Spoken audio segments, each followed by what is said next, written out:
Hello, bachcho. Let's read out the questions. Question says A. Draw a ray diagram to show the formation of the image of an object placed on the axis of convex refracting surface of radius of curvature R, separating the two medias of refractive indices N1 and N2, where N2 greater than N1. Use this diagram to reduce the relation N2 by V minus N1 by U equals to N2 minus N1 by R, where UV represents respectively the distance of object and the image formed.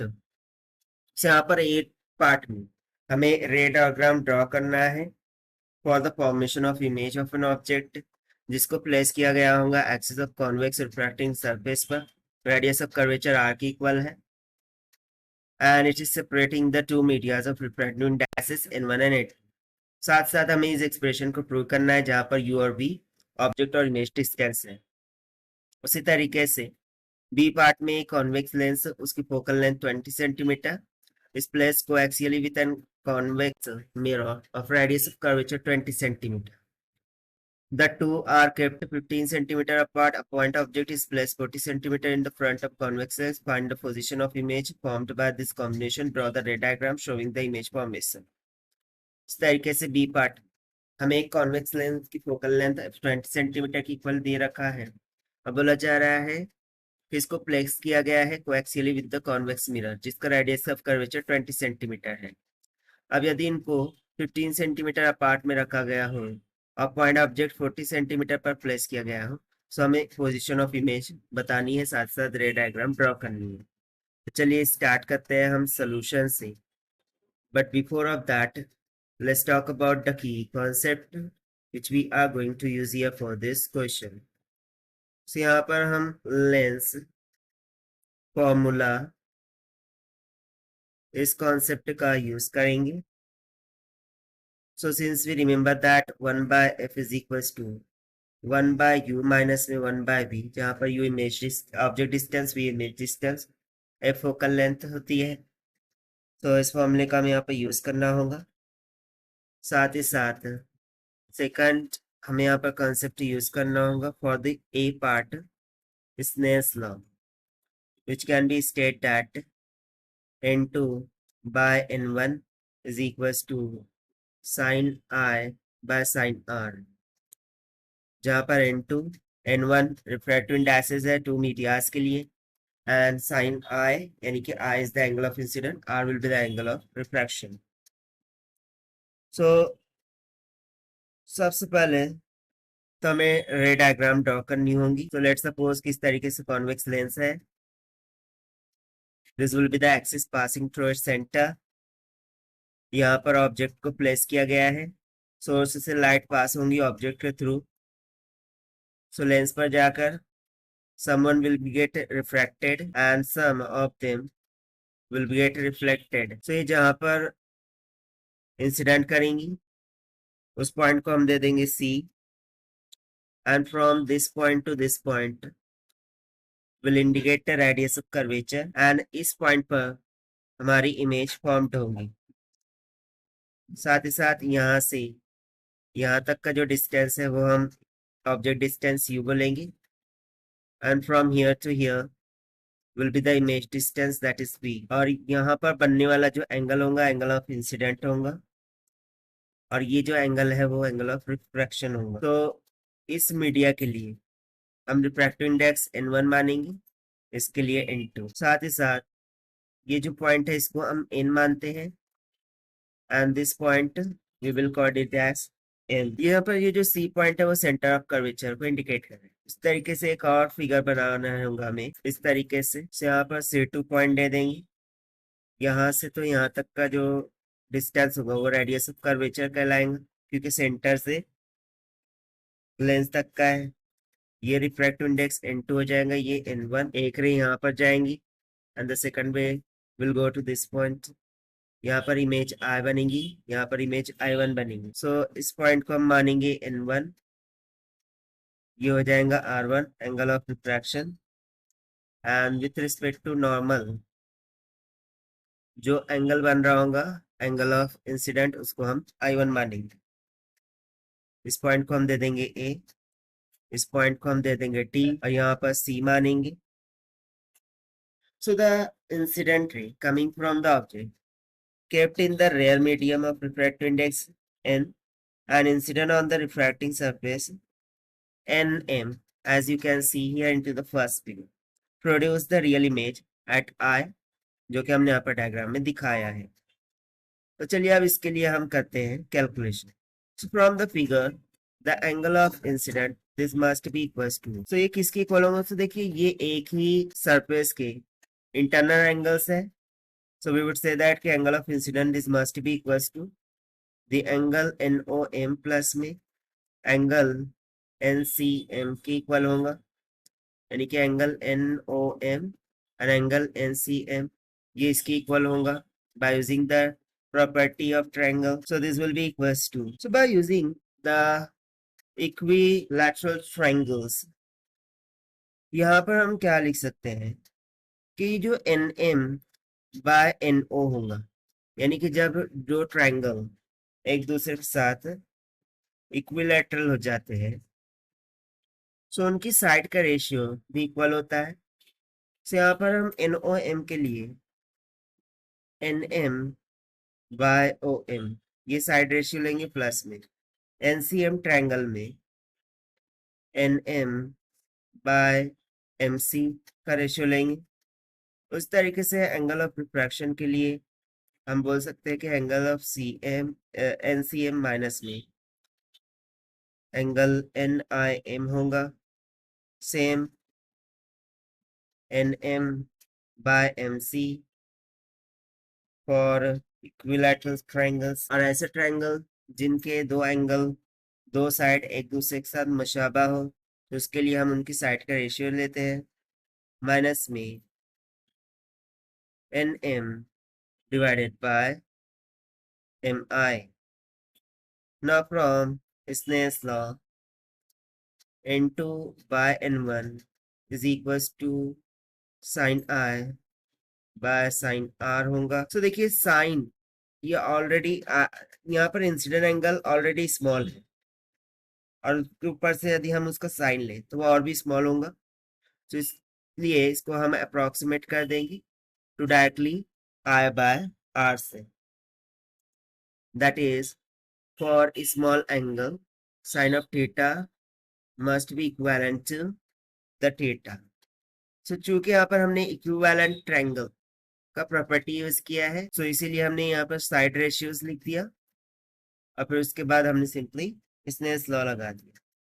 सो इसके according N2 times of R is equals to N1 times of I हो जाएगा। अब यहाँ पर हम ratio substitute कर देंगे, that is N2 into the bracket NM by MC minus me NM by MI, this is equals to N1 NM by OM plus में NM by MC। so यदि मैं यहाँ पर फिगर में देखूं so ये क्या है, so basically MC को देखते हैं।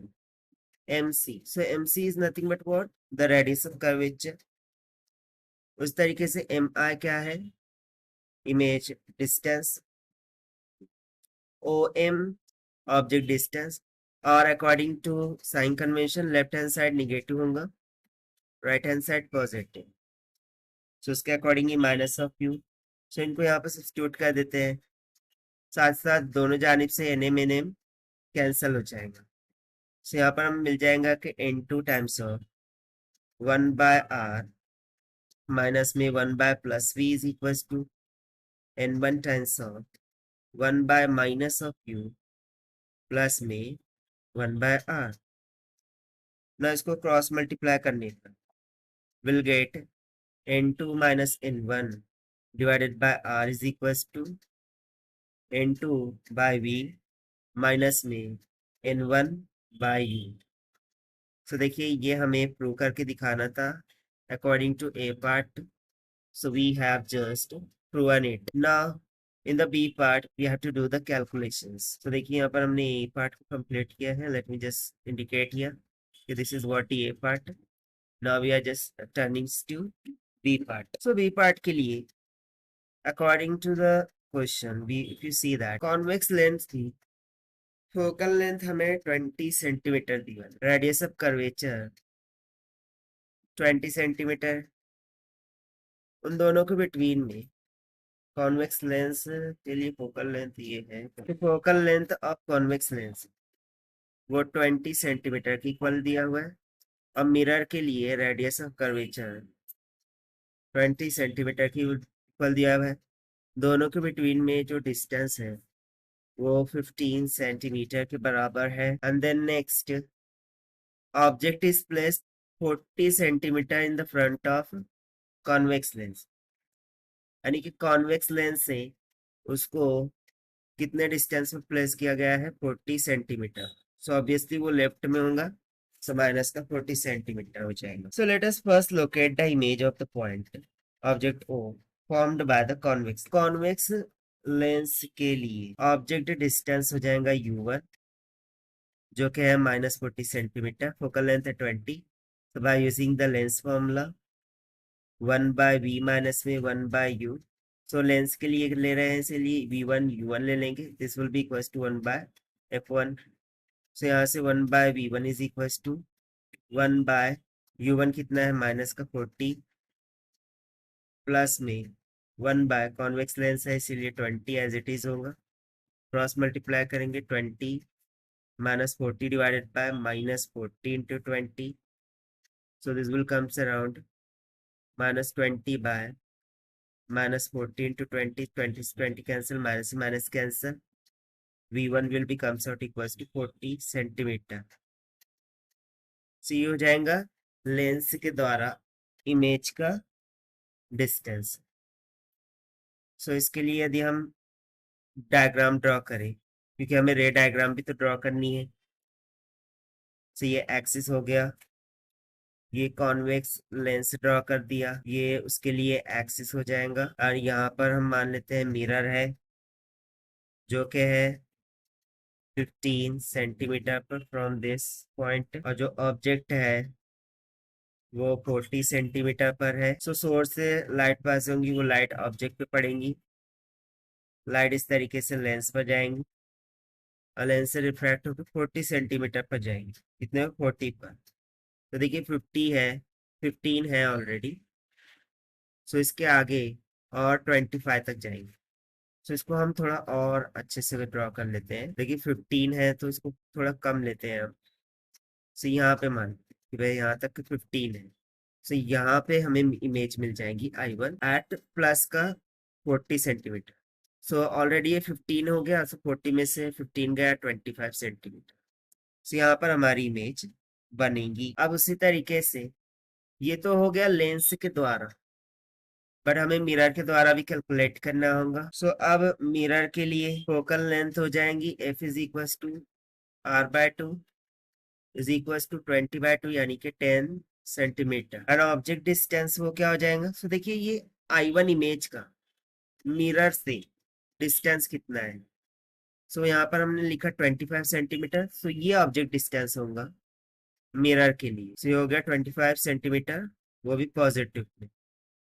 सो now by using the mirror formula 1/v plus में 1/u is equal to 1/f, यहाँ से 1/v is equal to 1/f कितना है 10 माइनस में 1/u 25, सो 25 माइनस का 10 डिवाइडेड बाय 25 इंटू में 10 हो जाएगा। सो 25 में से 10 चला जाएगा, यहाँ से 1/v इज इक्वल टू मिल जाएगा 15/25 इंटू 10, 5 3 ज़ा 15, 5 5 ज़ा 25, यानी कि 50/3।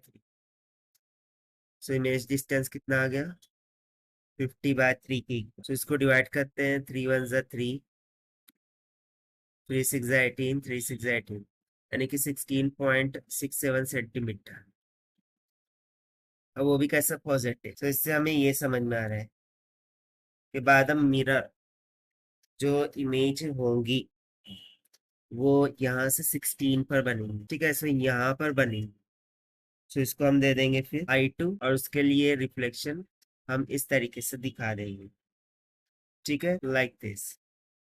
सो ये हो जाएगा रे डायग्राम, और यहाँ पर उसकी रिस्पेक्टिव इमेजेस भी यहाँ पर हमने ड्रॉ कर दी।